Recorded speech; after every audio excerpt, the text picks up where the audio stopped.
I power walked down to that pile of gummy bears and back. I should probably set the pile out further, or closer, so I can get at them. Hey everybody, what's up? How you guys doing today? Happy Thursday. Welcome to another episode of the Power Up Podcast, a show that takes place, and that's it. I don't know why I started it with that. It's a show that takes place. It's a show that covers pop culture news, the entire spectrum, if you will, whatever suits our fancy, with the hopes of rekindling that nostalgic spirit. We talk about the good, the bad, the ugly, the supernatural, meaning spiritual warfare that's taken place. I study scripture, so whenever I can see a chance to interject that into anything that pops up, that's what I try to do. And just want to keep our minds sharp and up to date. We've got a couple articles here, not a whole bunch, so it might be a rather short show today, but hopefully everyone's having a good day, a good Thursday, and then we will resume Castlevania tomorrow, so don't miss out on that. All the more reason to like and subscribe. We do game streamings Mondays, Wednesdays, and Fridays, 8-9 p.m. Central Time, and then Tuesdays and Thursdays we do the Power Up Podcast here. And I don't know, might maybe put the show on a little bit of a hiatus for a little bit and focus a little bit more on game streaming. I think that would be fun, but we shall see. But I appreciate everybody hanging out, spending the time with me. And if you enjoy the show, hit that like and subscribe button. Right now, we're on YouTube, Rumble, and X. And then the gaming will be on the big five: YouTube, Rumble, X, Kick, and Twitch. So you can always follow me over there. All those in the descriptions below. But yes, got some articles here. So let's take a look at what we got going on.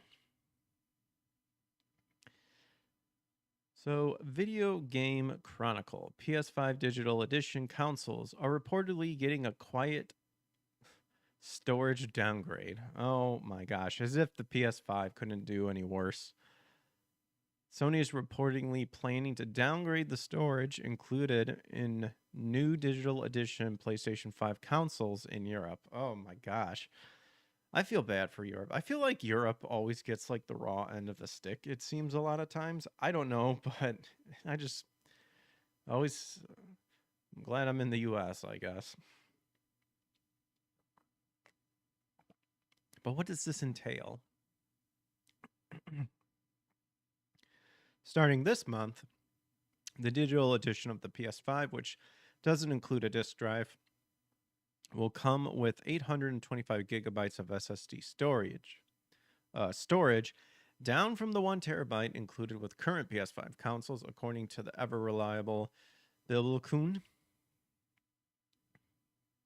The revised 825 gigabyte PS5 digital edition will reportedly go on sale in Europe starting September 13th. Crucially, it will cost the same price as the current 1 terabyte digital edition console in Europe, $500. Dude, wow. So same price, less storage. Did they explain the reason why? The standard edition of PlayStation 5 console retain its 1 terabyte of SS storage for the time being. It's likely that the storage reduction is a means of avoiding further price increase for PlayStation 5 in the current challenging trading climate. In Europe, the digital edition console has seen its price increase twice, most recently earlier this year. PS5 digital edition currently costs $100, or really €100 more than it did at launch 5 years ago. Sony also increased the price of the PS5 consoles in the US recently. However, there's yet no suggestion that the console will receive a storage reduction outside of Europe, according to Bill Kuhn. PlayStation 5 is the latest piece of consumer tech to be impacted by the global economic issues. Sony previously increased the price of the PS5 in select regions in August of 2022, with both the digital and standard editions getting hikes in the UK, Europe, Australia, Japan, China, Mexico, and Canada, but not the USA. God bless the USA. Then in 2025, it again raised prices in multiple regions. Last month, Nintendo raised the price of its original Switch hardware, with the standard units increasing in cost by $40, the OLED model by $50, and the Switch Lite by $30. Nintendo has been assessing market conditions for some time now, most notably with regards to U.S. President Donald Trump ongoing trade tariff decisions. And yet, I'm not really seeing a whole lot of talk about the economy still being bad.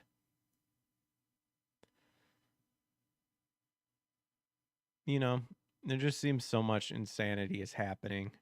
I mean, it can get all, mushed in and all that stuff. But a lot of it, you would think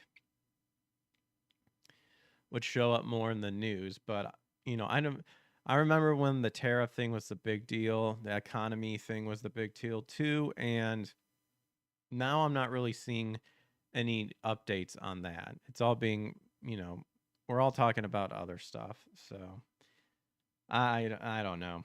I know I'm over the excuse of the storage. Excuse me, of the trade tariff. Oh my gosh. Yawning already. This day has been crazy. Eventful, but yet not eventful, if that makes sense.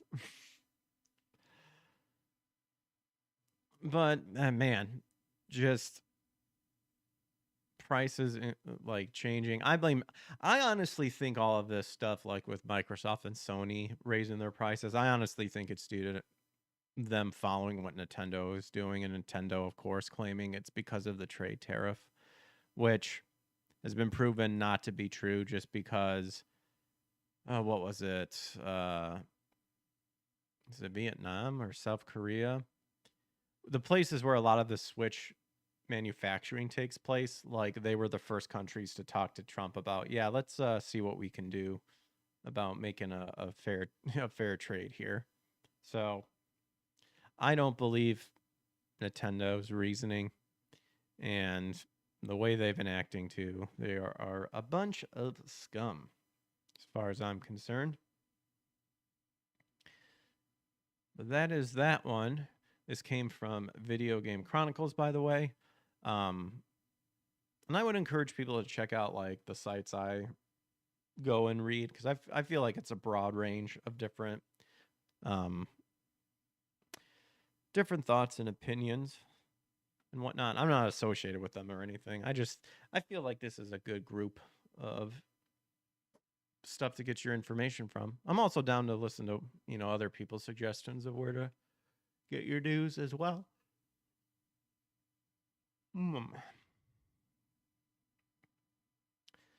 Another one that we'll hop over to is Tech for Gamer.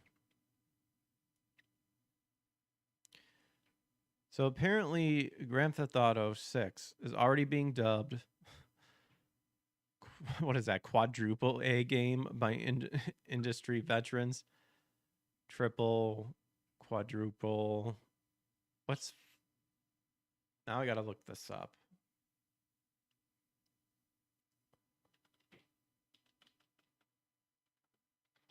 What are those called? Like,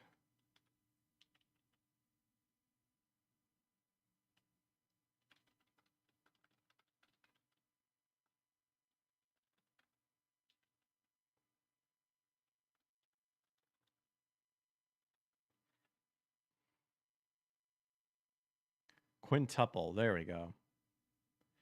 So it's being called a quintuple game by industry veterans. Kind of a weird. I don't like, they skipped 4 and just went to 5. GTA 6 is arguably the most hyped game of all time. This game will set a standard that perhaps no game other than its sequel will be able to break. It's going to set some records that will be difficult to top, despite it not being released on PC on day one.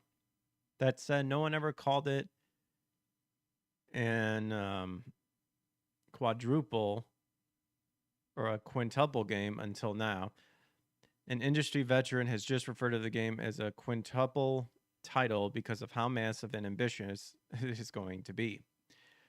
Up until now, everyone assumed GTA 6 would be a triple A game, but that isn't the case. A game of this scale shouldn't be considered just a triple A. It's a quintuple A.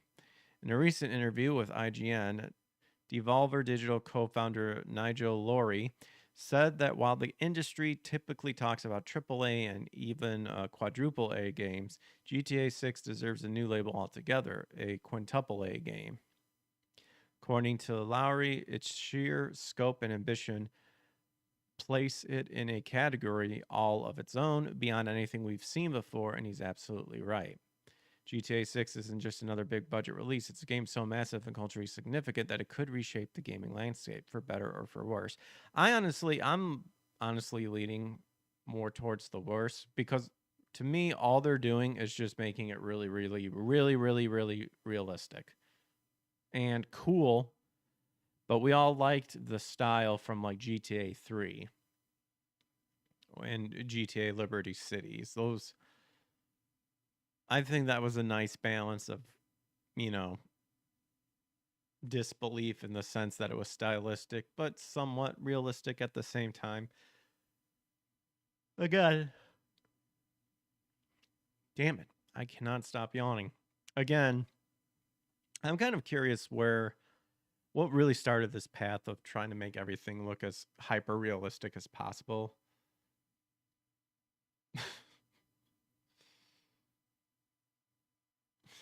Sorry. Oh my goodness. Like, I'm wondering if we can pinpoint exactly when we began to notice this. Wow. You know, these games don't have to be super ultra hyper realistic. That's why it's fitting to call it the world's first true quintuple A game. And then here's the quote again. There are AAA games, and then there's quadruple games, and quadruple A games, and I'd argue that Grand Theft Auto 6 is potentially a quintuple A game. It's just bigger than anything else, both in the scope and scale of the game and the kind of cultural impact that it has and the attention it demands. Similarly, in the same interview, veteran Adam Lieb, CEO of marketing platform GameSite, said that GTA 6 has been part of almost every conversation about launch dates he has heard. So, is it worthy to be called a quintuple A game? Let me know what you guys think in the comments below. I mean, I stopped caring about GTA like quite a while ago. Like after Liberty City, I stopped, and that's you know, a lot of people really love San Andreas, and I haven't played that game yet. Then I tried to get back into GTA 5. Even tried GTA 4, but you know, kind of moved on. But there you go. I guess that's what a lot of people are thinking GTA 6 is going to be. It's a quintuple A game.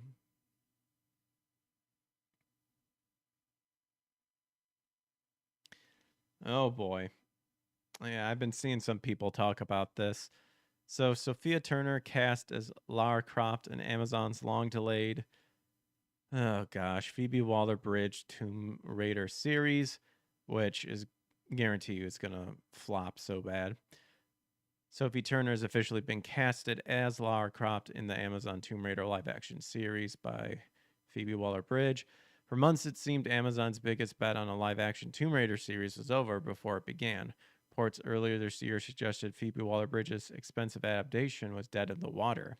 And yet, the streamer surprised the industry with the announcement that Sophie Turner has officially been casted as Lara Croft, breathing life back into the project many had written off. And she does not give me Lara Croft vibes at all. But GTA 6 is going to save gaming, says Komango. This is true. This is very true.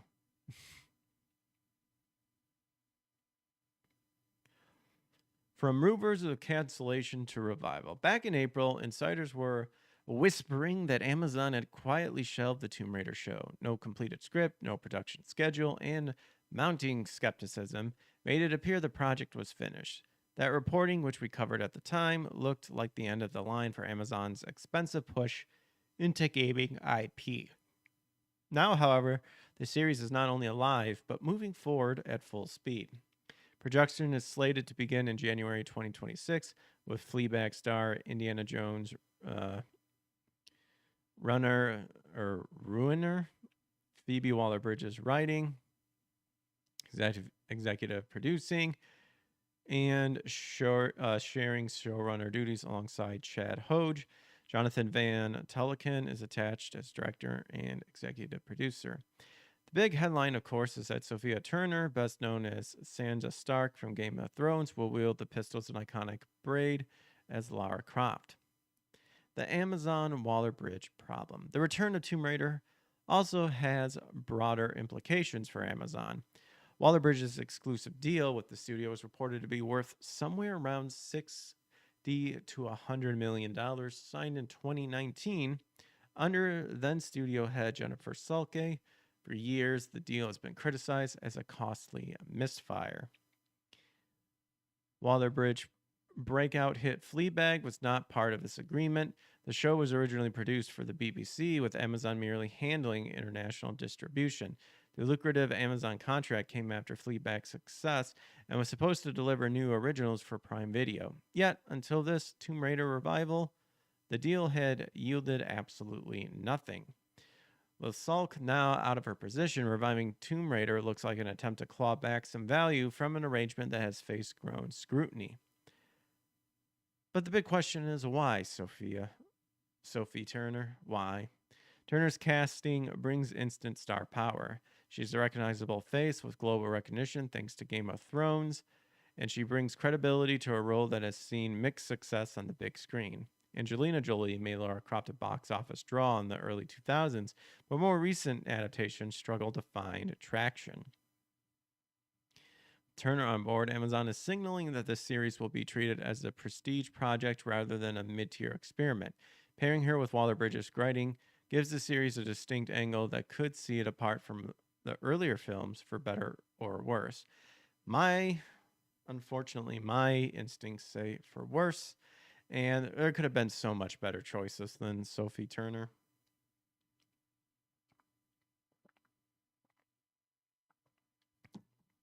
So much better choices.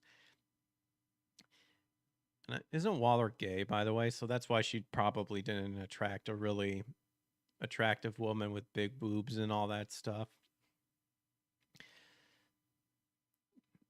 Can Amazon finally deliver? The real question now is whether Amazon can actually get the show across the finish line. The streamer has stumbled with expensive IP bets before, the Ring of Powers being the most high-profile example, and the pressure is on for Sophie Turner in Tomb Raider to avoid a similar fate. If it lands, the series could provide a much-needed justification for Waller-Bridges' pricey overhaul deal. If it falters, it will serve as yet another example of Hollywood studio throwing good money after bad ideas. And that, yeah, when you have that, this is just awful. For fans of Lara Croft, the good news is clear. The project is live, cameras are scheduled to roll in January, and Sophie Turner will soon don the role of gaming's most famous adventurer. Come on, Greg's Keg, drinking cola? No, I'm just drinking some flavored water. I'm trying to be healthy. That's just me. I don't know if I'm mentally fatigued, probably, and a little bit physically fatigued too, but I keep yawning. So jumping back to Tech for Gamers. So the new 007 game has shown some gameplay. Doesn't look really good. 007 First Light gameplay shows early signs of poor performance. And people have already pointed out a bunch of woke crap that's already inside there that you can just tell. So 007 First Light marks the return of James Bond to the gaming industry following iconic titles like 007 GoldenEye. The popular character is finally returning with a full-fledged single-player action game from IO Interactive. Uncut gameplay of the title was also showcased during the latest state of play, but reactions to the footage have not been the most positive. In fact, many fans have noticed glaring performance issues in the gameplay. Trailers typically highlight games at their best, so problems in preview footage are rarely a good sign for the release. This is true. Following the gameplay debut, fans took to Twitter to discuss the main elements of 007 First Light. Play a little bit here, see what we got. So I noticed some people said they were like comparing it to like they could have made it like a Hitman game, but instead they made it like a Watchdog game or something like, I don't know. Give me one good reason to put him in the program, Mom. I think you just covered them all. It's really quite simple. Bond is a bullet without a target. I mean, yeah, kind of. We're live, gentlemen. Was that?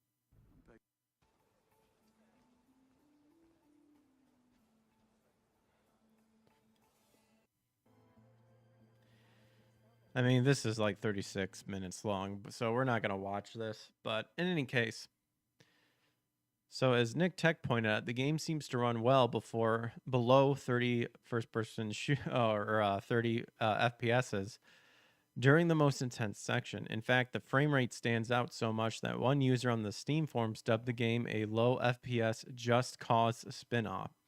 Since the footage shown at the state of play likely depicted the game's performance in quality mode, can only be assumed that similar frame rate dips are currently present in the 60 FPS performance mode. Some fans have even called for a delay of 007 First Light to ensure the game launches in the best state possible. Meanwhile, others joked about the game's title, noting that 007 could represent the frame rate on the game in this case. The good news is that the title is still several months away. Even with a delay, IO Interactive has time to address current criticism and work towards stable gameplay experience. The game is currently set to launch on March 27, 2026, and perhaps upcoming footage will show improved performance in the coming months. Let's see what do they just like quote?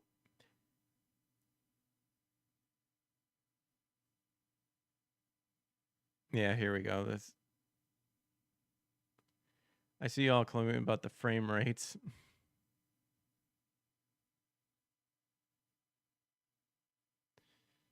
Yeah. This only got like 1 heart though. Really, out of all the people kind of commenting on it, they went with this one that has like very little, only has 77 views. That's not that good. Why would you tag that one? Because they just wanted to say 007 could represent the frame rate. Nick Tech, let's see what he pointed out. Conceptually, 007 First Light looks fantastic, but damn, does it need more time to fix this performance. This footage is well below 25 FPS, and the motion blur is downright distracting. I don't think an early 2026 release is a good idea. There's no need to hurry this. So there you go. There's some footage there. Oh yeah, you could tell like right there.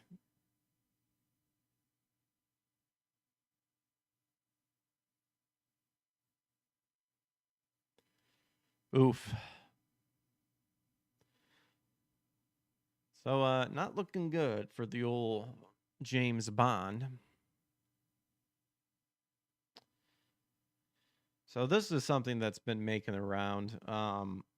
Some people may have noticed that a comedian was arrested for making a funny tweet, and there's now currently footage of the audio that you can hear as he's being arrested. Well, J.K. Rowling slams censor culture and authoritarian rule in the United Kingdom after comedian thrown behind bars. So on September 1st, 2025 at Heathrow Airport, comedian sitcom creator Graham Linehan, known for Father Ted and the It Crowd, was taken into custody by 5 armed police officers following his arrival from Arizona. Wait. Oh, from Arizona. I was going to say, wait, he got arrested in Arizona? Why would we listen to the UK? The arrest stemmed from 3 posts on X that authorities allege involved incitement of violence against individuals identifying as, quote, trans. Linehan was detained, questions afterwards hospitalized due to high blood pressure. As part of his bail, he's been banned from posting on X. How they're gonna, that means someone's just gonna watch him 24/7 to make sure he doesn't, oh my gosh. Linehan may have posted the commentary in the United States, indicating that the United Kingdom is willing to arrest individuals for online discourse once they arrive upon British territory. The police apprehended Linehan on suspicion of a public order offense tied to those posts. Reports indicate one post suggested confronting biological male in women-only spaces, allegedly crossing into a dangerous territory. The question of whether or not these posts were comedic in nature does not appear to have been taken into consideration, even if one considers a government a great arbiter of humor. Famous British author of the Harry Potter series, J.K. Rowling, reacted swiftly and forcefully, taking to social media with a blunt condemnation. What the fuck has the UK become? This is totalitarianism, utterly deplorable. Her words capture the frustration and alarm among many who saw Linehan's arrest as a worrying symbol of authoritarian overreach. Famous cartoonist and satirist Scott Adams suggests it is now too risky to travel to the United Kingdom. And then there's his post. Yeah, like, why would you even want to go there nowadays? Likewise, conservative commentators in the United States are deeply concerned over the move in England towards what they see to be totalitarian rule over speech. The UK has arrested a comedian now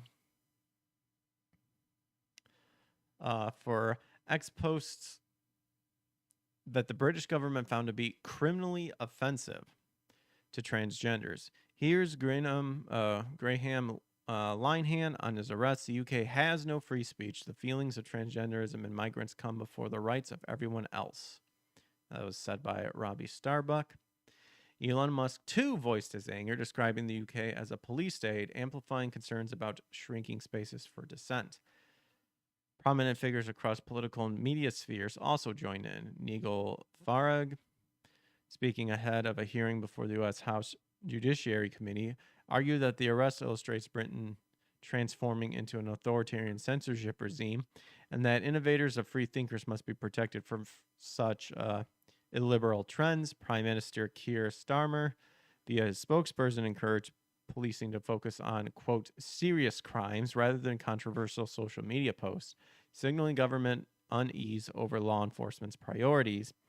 And then Health Secretary Wes Streetings insisted that police should target streets, not tweets, reinforcing calls for a reassessment of police priorities and greater clarity in speech-related legislation. And the fact that there's just brown coats just willing to not even like be like, no, this is stupid, we're not doing this. They go and arrest these people. Like, how do you not have a brain to realize, like, we're really arresting this guy for some tweets? This is retarded.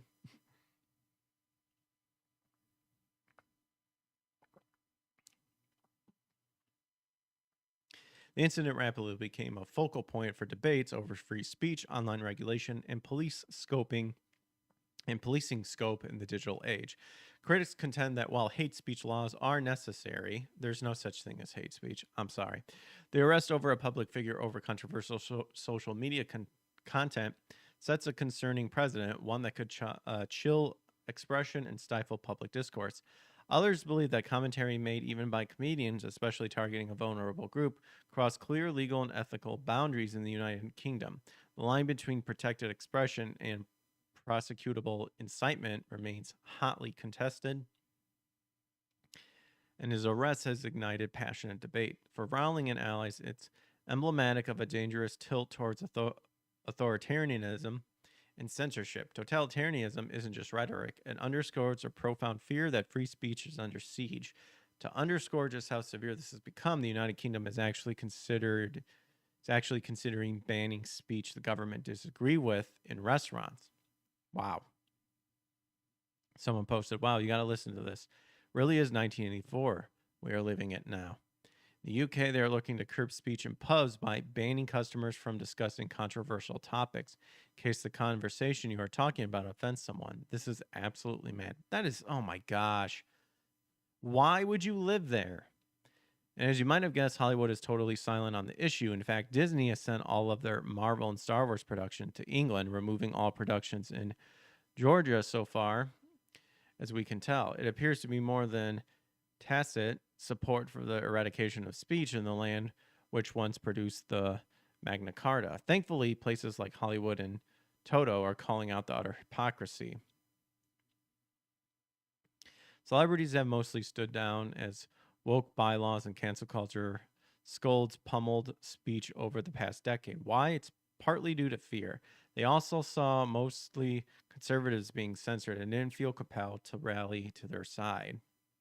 As legal battles unfold and voices on all sides continue to raise their concerns, the Linehan case has become more than a single event. It's a lightning rod in the ongoing struggle to define the boundaries of expressions in the 21st century. Perhaps nothing speaks so loudly as Ricky Gervais, the famous acerbic, I don't know if I'm saying that right, acerbic and forthright comedian, unafraid to take on any challenge, forced to speak abstractly about the issue rather than take it on head first and specifically. If you don't believe in free speech for people who you disagree with and even hate for what they stand for, then you don't believe in free speech. Perhaps even Mr. Gervais knows that in jolly old England, if you speak in specifics, it's behind bars for you. J.K. Rowling, meanwhile, seems unpersuaded to muzzle her muggle mouth in defense of Graham Linehan. I love the little sprinkles at the end there. But yeah, this is insane. Insane.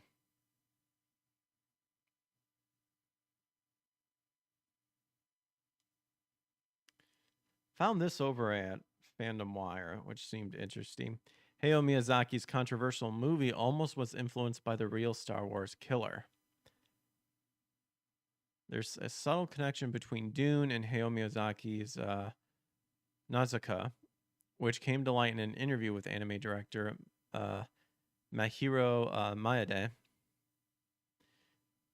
And we're talking Nausicaa of the Valley of the Wind might be marred by controversies, but did you know that it could also have a possible connection with Dune, popularly known as the, quote, Star Wars killer? During a Q&A session in an exclusive junket at Hyper Japan 2025, anime director Mahiro Maeda revealed this little-known link between two entirely different franchises. During the event, Maeda, known for his work on Neon Genesis Evangelion and his collaboration with director George Miller on Mad Max Fury Road, revealed that he would have loved to adapt Dune, though it never came to be. However, he also confirmed that Miyazaki himself might have been a fan of the series, which likely inspired Nausicaa's character design. How Miyazaki's obsession with Dune might have reflected on Nausicaa.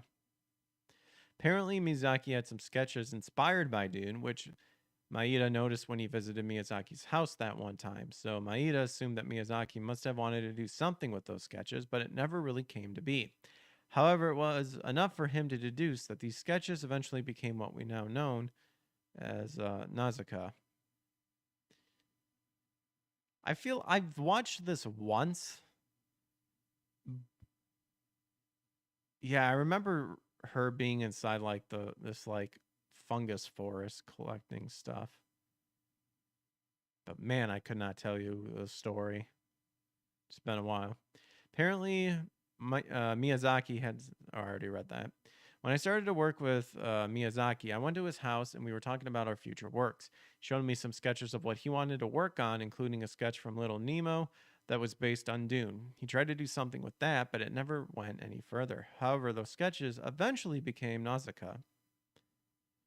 Manga says, fun fact, Hayao didn't like The Lord of the Rings, lol. Oh my gosh. Miyazaki is like all of his stuff has to do something about with the environment, which is fine, but like, oh my lord. Is it possible that Miyazaki's love for Dune rubbed off on Nausicaa's story, even if it wasn't a direct adaptation? After all, Nausicaa's world building does share some similarities with the world of Ericus and Dune. Both stories also feature complex heroines who are driven by a desire to protect their people. Miyazaki's interaction with Maeda, where he shared his sketches and ideas, give us a glimpse into his creative process. Even though neither Maeda or Miyazaki's idea with Dune ever materialized, their influence might have seeped into other works. Certainly sounds like a possibility, does it? But now the question is, does the Nausicaa controversy also stem from this connection? Do the controversies surrounding Nausicaa have anything to do with Dune? One of the more prominent controversies surrounding Nausicaa actually centers on the character's design. While the movie is beloved for its world building and environmental themes, fans often think Nausicaa herself was written in a way that fully captures realistic female character, or wasn't. Even though Miyazaki is famous for portraying strong, believable female characters, some viewers argue that Nausicaa stands out as one of his less successful attempts. Some even claim that she feels more masculinized, unlike any of his previous works. And then here's some basic info about Nausicaa in the Valley of the Wind. I know this is the first time I've ever heard people like talk about the supposed controversies of Nausicaa in the Valley of the Wind. Though Nausicaa's possible connection to Dune may have only influenced her design, it could still play a role in her mixed reception. Well, controversial or not, it's a fascinating glimpse into the inspiration behind Hayao Miyazaki's creation. At least, do you think so? Let us know in the comment. That's from the article. But it's from Fandom Wire, though. So this is a newer like news site that I found that I've been enjoying a lot. So you can get some good chunks of information. Wait, Ric Flair was sold as a child? Dang. Made waves across the wrestling community, confessing how he was stolen by child traffickers as a child. Whoa.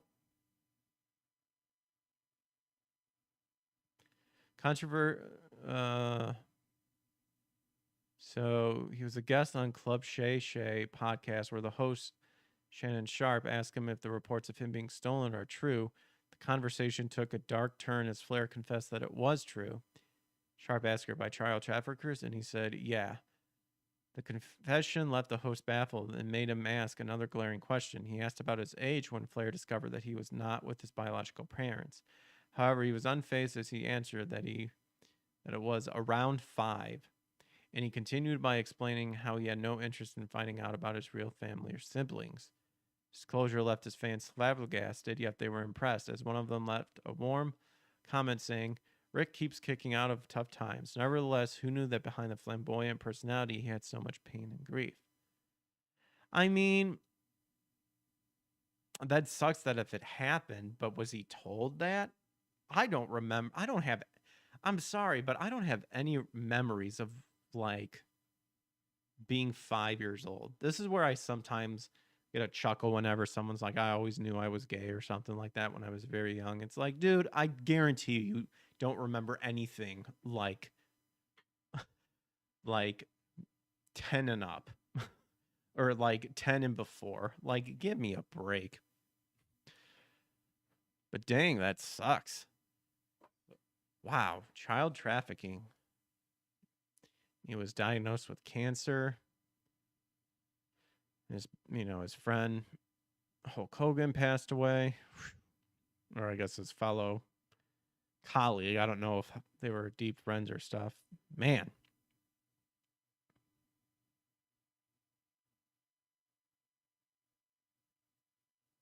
The documentary Slick Rick showed how a man who claimed to be his real brother tried to get in touch with him, but he was interested in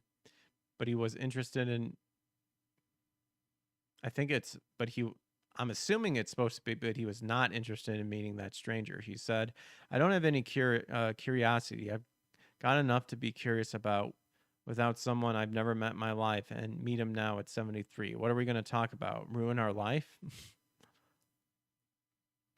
He did not sugarcoat his actions, stated that the reason his, quote, brother wanted to meet him was because he had now become a renowned figure around the world. Thus, he kept his distance from his real family and continued to live life to the fullest.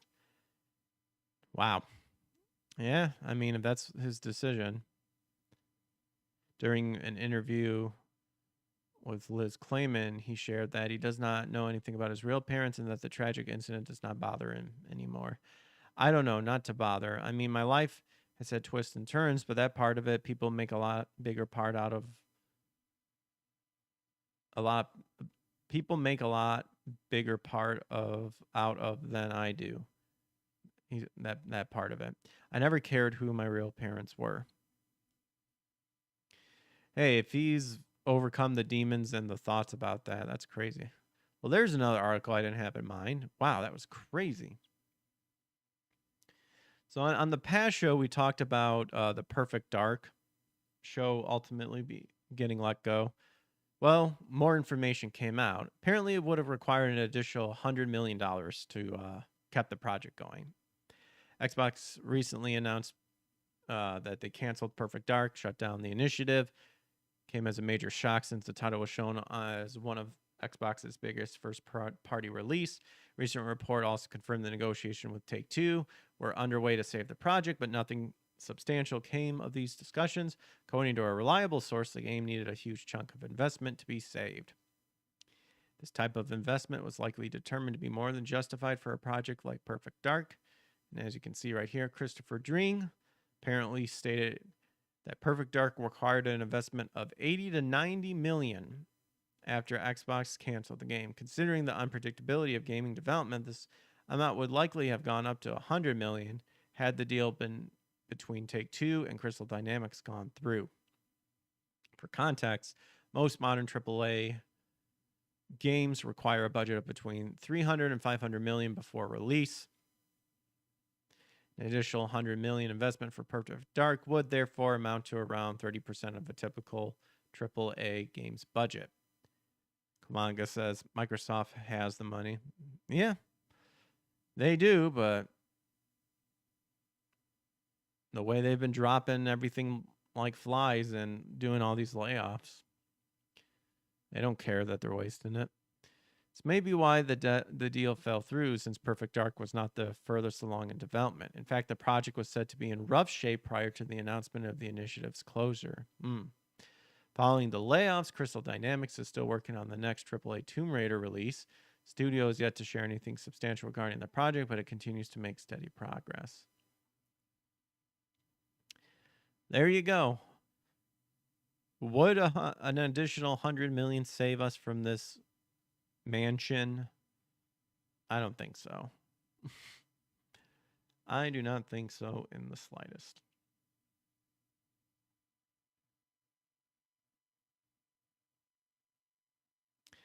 Roblox says all players who communicate in-game will need an age check by the end of the year.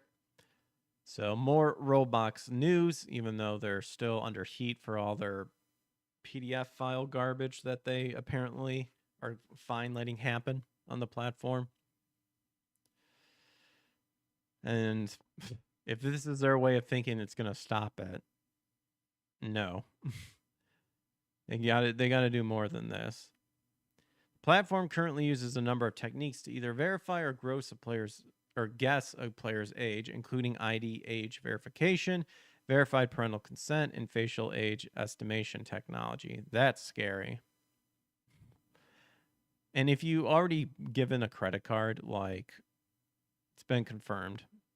New statement posted by Chief Safety Officer Matt Kaufman states that age estimation will be expanded to, quote, all Roblox users who access our on-platform communication features by the end of the year.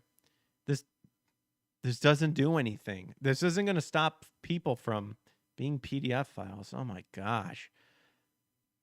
According to Kaufman, the numerous verification and estimation methods provide a more accurate measure of a user's age than simply relying on what someone types in when they create an account.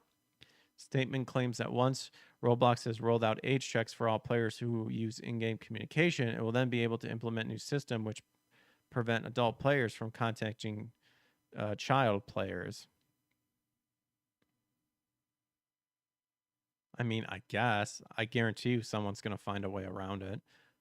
With this information, we'll also launch new system designed to limit communication between adults and minors unless they know each other in the real world. And he said, how are you going to determine that they know each other in the real world?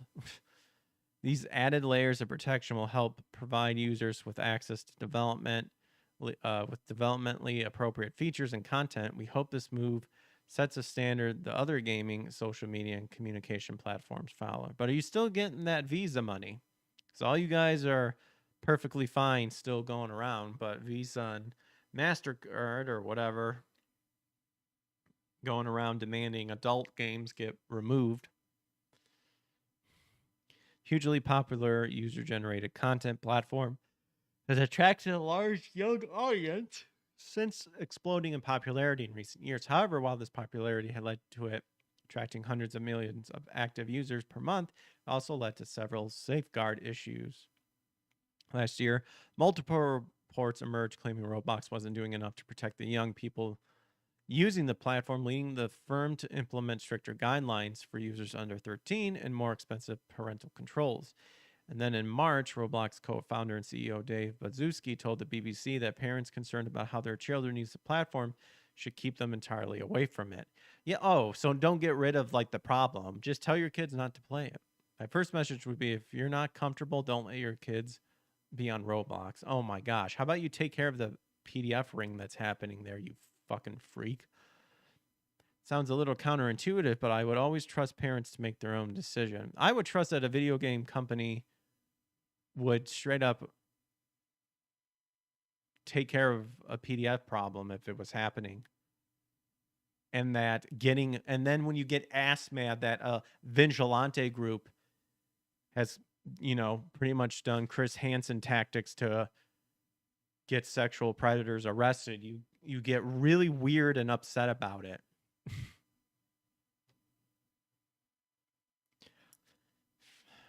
This to me sounds,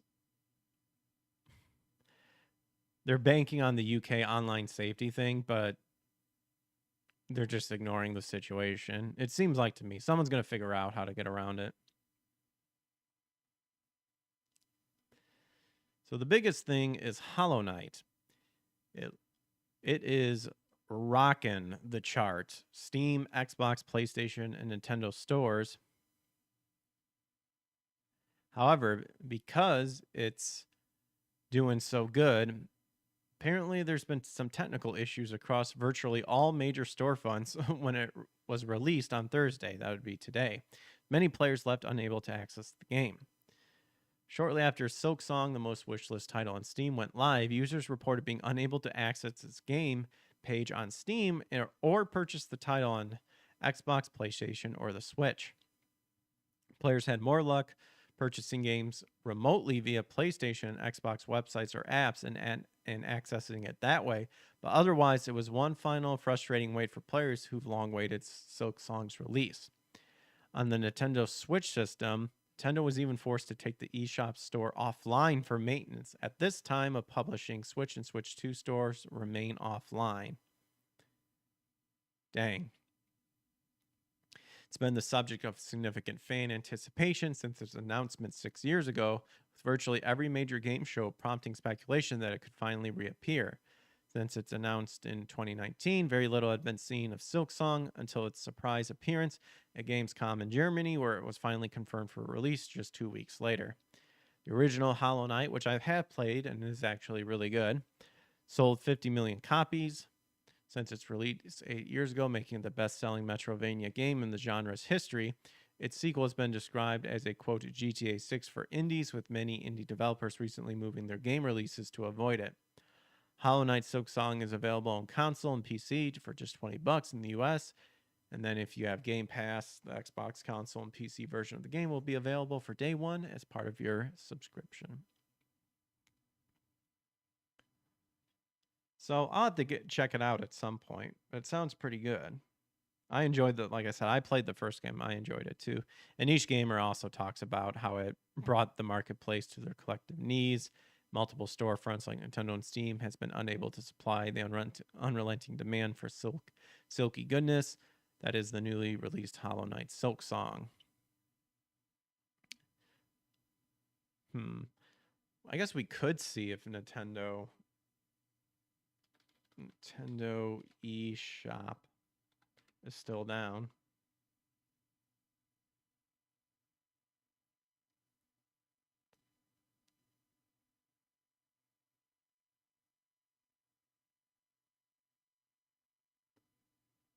I don't know why it's asking me to. None of these are my.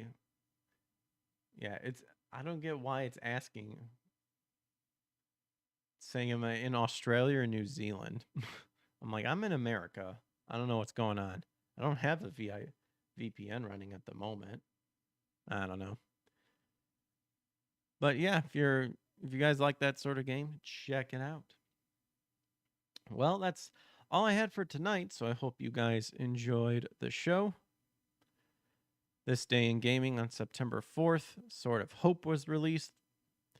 If you like Big Hurt Baseball, it was released. Oh my gosh, Barbie Explorer. Ugh. Mobile Suit Gundam Encounters in Space for PlayStation 2. Zoids Battle Legend. Medal of Honor Airborne. Naruto Uzumaki Chronicles 2. I played that game. Ultimate Ninja, I think, was the better ones than Uzumaki Chronicles, but I think I still have that in my collection. Oh, you got Outlast here. That's a good one. What else? Plants vs. Zombies, Battle of the Neighborhood, Super Kirby Clash, Tony Hawk's Pro Skater 1+2, and then Hollow Knight. Yeah. Not a terrible list, but not exactly a memorable list. I knew some games, but not all of them. And then let's see what games are released tomorrow. Tetris Worlds for Game Boy Advance, Armored Core 3. There you go. Guilty Gear Judgment. Ooh, Yakuza for PlayStation 2. Oh, Stranglehold. That was a big game during the 360 PS3 era. I enjoyed that game. That was a fun game. Dead Island for PC. Warhammer 40,000 Space Marine for PC. Destiny. Oh, wow. Destiny 2. Gears 5. Ace Attorney Investigation Collection. Dream Dasher. And then Space Marine 2 was released 1 year ago in NHL 26. Wait, did Terminator 2D No Fake came out? Did this game finally come out?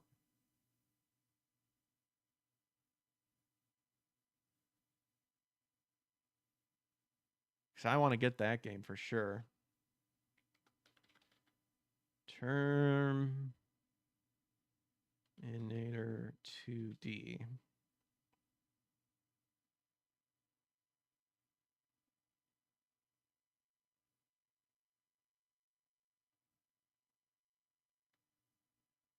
I was gonna say I don't know why it's showing it. Yeah, it's not coming out till October 31st, 2025. So it says 0 years today. So this is talking about this year. All right. Well, that's all I have for everybody today. So thanks for hanging around. Like and subscribe if you enjoyed the show. We'll be doing some gaming tomorrow. We'll raid Vara. I think I saw Amanda over on Rumble here. So we'll raid Amanda. Wicked Virtue, because she's awesome. I think I saw Amanda over on so let's show her some love. All right, catch you guys on the flip side. You guys take care. Adios. Peace.